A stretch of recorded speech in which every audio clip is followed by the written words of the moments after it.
ভুল করার পর ক্ষমা না চাওয়া ইবলিসের উত্তরসূরিদের কাজ। বড় বড় ভুল করে কয় মাথা ঠিক নাই। তো মাথা ঠিক নাই মঞ্চে কেন? ওটা তো পাগলা গারদে থাকবে। ঠিকটা কি বুঝে কইলেন? ঠিক যার মাথা খারাপ এ থাকবে কই?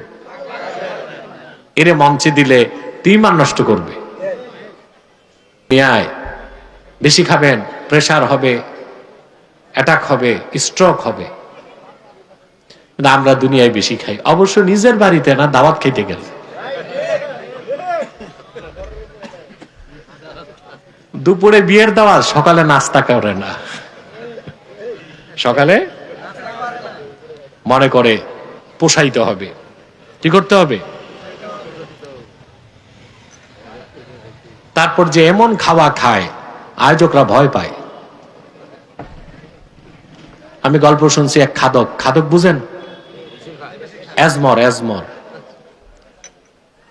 খাদক গেছে বিয়ে বাড়িতে। তো বন্ধু জিজ্ঞেস করছে কেমন চালাইলা? তো সে বলতেছে বেশি না, 8টা রোস্ট, 12টা ব্রোস্ট, 6 প্লেট পোলাও, 3 প্লেট জর্দা, 12 গ্লাস বোরহানি, 16টা কাবাব।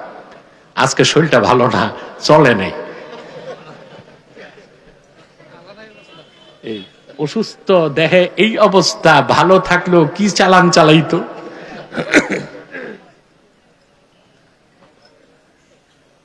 প্রিয় বন্ধুগণ, আদমকে আল্লাহ বললেন তুমি তোমার স্ত্রী বেহেশতে ঘুরো, রাজত্ব দিলাম, যা খুশি থা মন ভরে খাও, ওয়ালা তাকরাবা হাযিহি শাজারা, শুধু এই একটা বৃক্ষের কাছেও যাবা না। এই একটাই হুকুম না? শয়তানের প্ররোচনায় হযরতে আদম তিনি গন্ধম খেলেন। সেই জন্য আবার আমরা হযরত আদমকে পাপী বলতে পারবো না, দোষীও বলতে, কারণ তিনি নবী ছিলেন। নবীদের ভুল ধরা যায় না, নবীগণ নিষ্পাপ ছিলেন। সুবহানাল্লাহ। এই আকীদা অবিশ্বাস করলে ঈমান থাকবে? আহলুস সুন্নাল জামাতের সমস্ত ইমাম একমত, আল আম্বিয়াউ মুনাজ্জাহুনা মিনাল কাবাইরি ওয়াস সাগায়ের, সমস্ত নবীগণ কবিরা সগীরা সকল গুনাহ থেকে পবিত্র ছিলেন। এই আকীদার নাম আকীদা ইসমতে আম্বিয়া। ইসমতে নবীগণ নিষ্পাপ, নবীগণ নিষ্পাপ ছিলেন। এটা যে অস্বীকার করবে সে মুসলমানের কাতারে থাকতে পারবে না। কথাটা আমার না, ফখরুদ্দিন রাজি বলছেন, ইমাম রাজি। মান আনকারা ইসমাতাল আম্বিয়া ফাকাআন্নামা আনকারা রিসালাতা জামিল আম্বিয়া। নবীগণ নিষ্পাপ এই কথা যে মানল না, সেজন্য লক্ষাধিক নবীর নবুয়তকে অস্বীকার করল। আওয়াজ করে বলেন নাউজুবিল্লাহ। পিছনে কি হইছে? ওখানে কি হচ্ছে? কোন শব্দ হবে না। ওদিকে খাবার দাবার আছে, কি আছে? মেলা না মহিলা? কি? কোনো আওয়াজ হবে না। যা দাঁড়িয়ে আছেন দাঁড়িয়ে থাকুন, মনোযোগ দিয়ে কথা শোনেন, আমাকে ডিস্টার্ব করা যাবে না। বুঝতে পারছেন? নবীগণ নিষ্পাপ ছিলেন, তাদের দোষ ধরা যাবে না। আদম আলাইহিস সালাম ভুল করছেন, এটা আল্লাহ বলছেন। আমাদের বলতে হলে বলতে হবে আল্লাহ বলছেন তিনি ভুল করছেন। কি বলতে হবে? সুবহানাল্লাহ। আচ্ছা ভাই, বাপ যদি দোষও করে সন্তান তার দোষ গাইতে পারে? আদম তো বাপ আমাদের, তো বাপের দোষ ধরা ভালো সন্তানের কাজ না কুলাঙ্গারের কাজ। আদম আলাইহিস সালাম ভুল করলেন, আল্লাহ বেহেশত থেকে তাকে বহিষ্কার করলেন, স্বামী স্ত্রী দুইজনকে নামাই দিলেন। হযরতে আদম দুনিয়ায় এসে ক্ষমার পথ ধরলেন।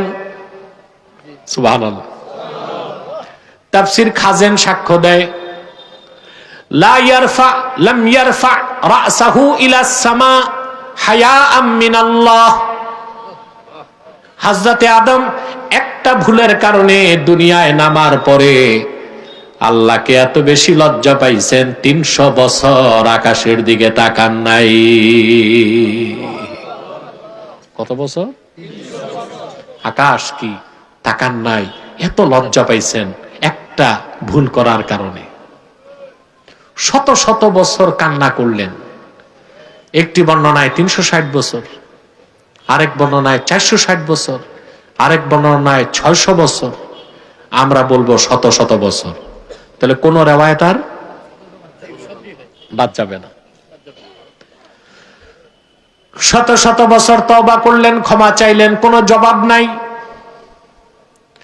হঠাৎ হযরত আদমের মনে পড়ল জান্নাতের কথা। তিনি যখন বেহেশতে আমার আল্লাহকে সাজদা করেছেন, সাজদা থেকে মাথা তুলে আমার আল্লাহর আরশে আজিমে আল্লাহ নামের সঙ্গে নূর নবীজি মুহাম্মদ সাল্লাল্লাহু আলাইহি ওয়াসাল্লামের নাম লেখা দেখেছেন।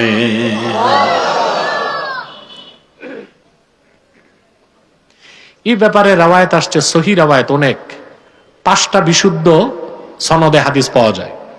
কয়টা? তো যে কোনো বিষয়ে একটা সহিহ হাদিস যথেষ্ট কিনা? আরে কথা কও, যথেষ্ট? অসংখ্য রওয়ায়াতে পাওয়া যায়। মুআজাম তাবারানীতে হাদিস এসেছে, মুস্তাদরাক আলা সহিহাইনে এসেছে, খাসায়েস কুবরাতে এসেছে, মাওয়াহিবুল লাদুনিয়াতে এসেছে, শারহুল মাওয়াহিবে এসেছে। একদম বিশুদ্ধ সনদে 5টা রওয়ায়াত পাওয়া যায়। আমি একটা বর্ণনা শোনাচ্ছি উমদাতুল কারি শারহু সহিহুল বুখারী থেকে। বদরুদ্দিন আইনি নকল করেন, ইন্না আদামা রাআ ইসমা মুহাম্মাদিন সাল্লাল্লাহু আলাইহি ওয়াসাল্লাম মাকতুবান ফিল আরশ। হযরতে আদম সাজদা থেকে মাথা তুলেই আমার আল্লাহর আরশে আজিমে আল্লাহর নামের সঙ্গে তার হাবিব মুহাম্মদ সাল্লাল্লাহু আলাইহি সাল্লামের নাম লেখা দেখেছেন। তিনি বুঝতে পেরেছিলেন আল্লাহ সবচেয়ে প্রিয় ওনার হাবিব মুহাম্মদ সাল্লাল্লাহু আলাইহি সাল্লাম। দুনিয়ায় তওবা কবুল হয় না, তিনি ভাবছেন এবার আমি আল্লাহর হাবিবের ওসিলা ধরে আল্লাহর কাছে চাই।